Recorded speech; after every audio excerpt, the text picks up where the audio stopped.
Hey everyone, Sons from Eagle Dynamics. I trust you're all well. In today's video, we would like to share with you some of the DCS WWII development that is currently taking place.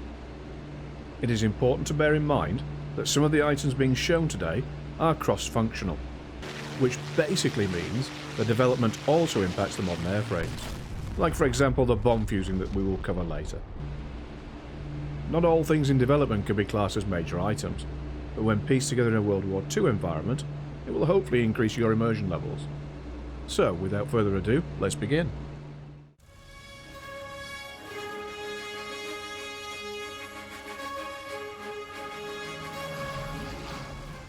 You will recall some time ago that we introduced the option to place aircraft as ground starts for both client and player slots.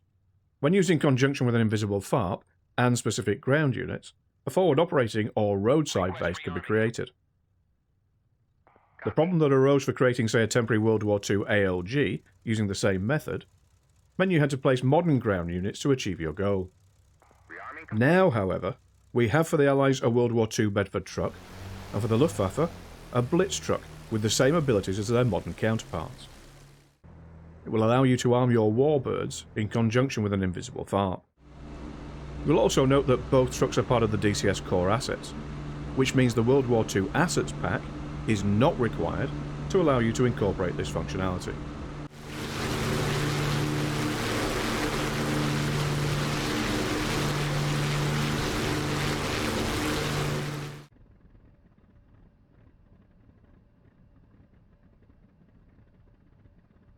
Request rearming. Copy.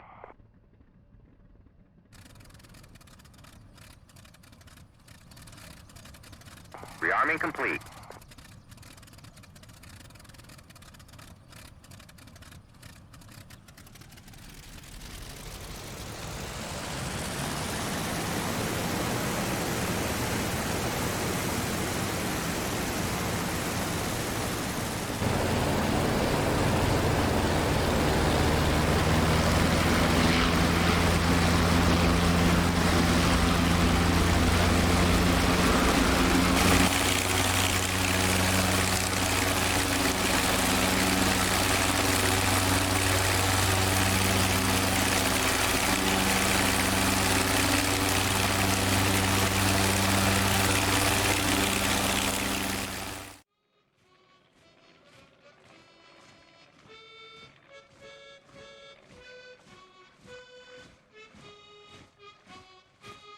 EWR is pretty simple to set up, and you can actually use the static templates that are available within DCS.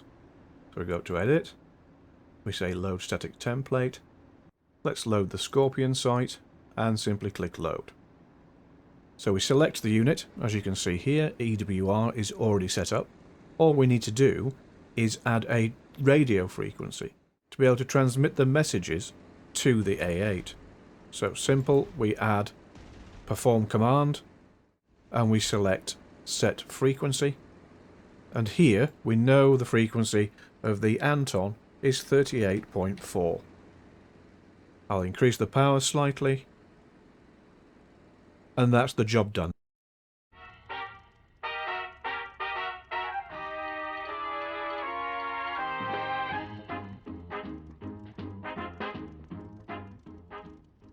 One of the projects that are currently underway is replacing the inherited modern radio menus and associated comms.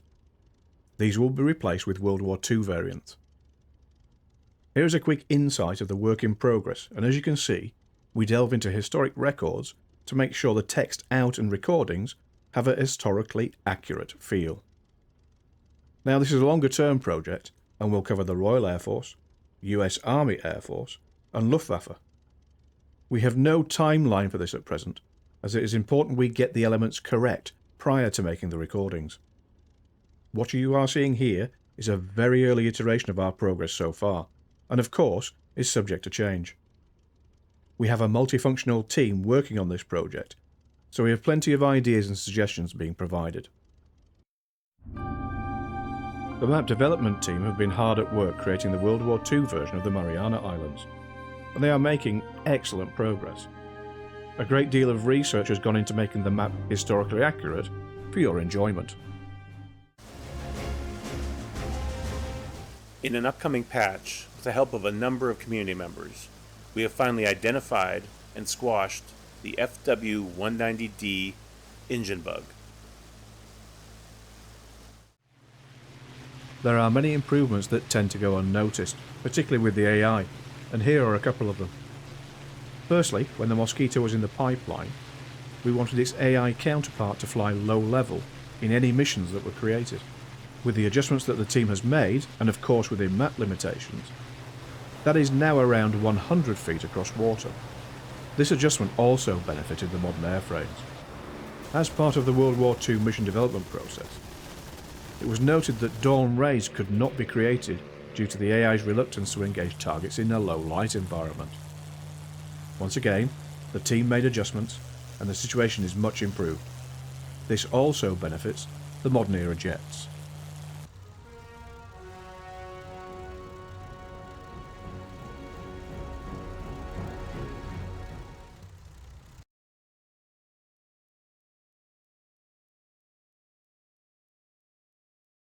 One of the most highly anticipated updates for DCS World War II, and even modern aircraft, is the fuse configuration panel.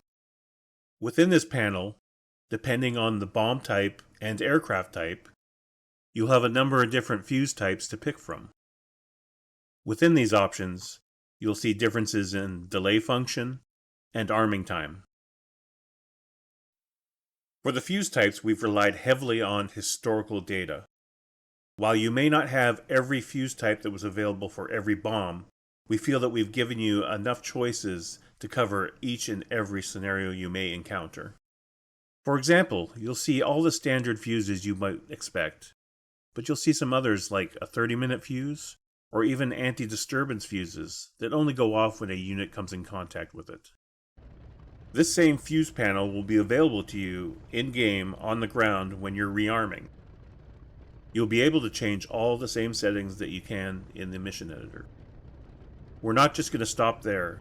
Other aspects of this that we plan to update and improve at release or in the future are crater marks to represent unexploded or fused bombs, as well as skip bombing, which I know everyone is eager to have. While this has been a long wait, we feel that once you get your hands on this, you'll appreciate all the work that has gone into it. And that concludes this behind the scenes look at World War II development within DCS. It just leaves me to thank Nineline for his contributions and continued commitment to the World War II elements within DCS, as well as thank you all for watching. So, take care, and I will catch you all later.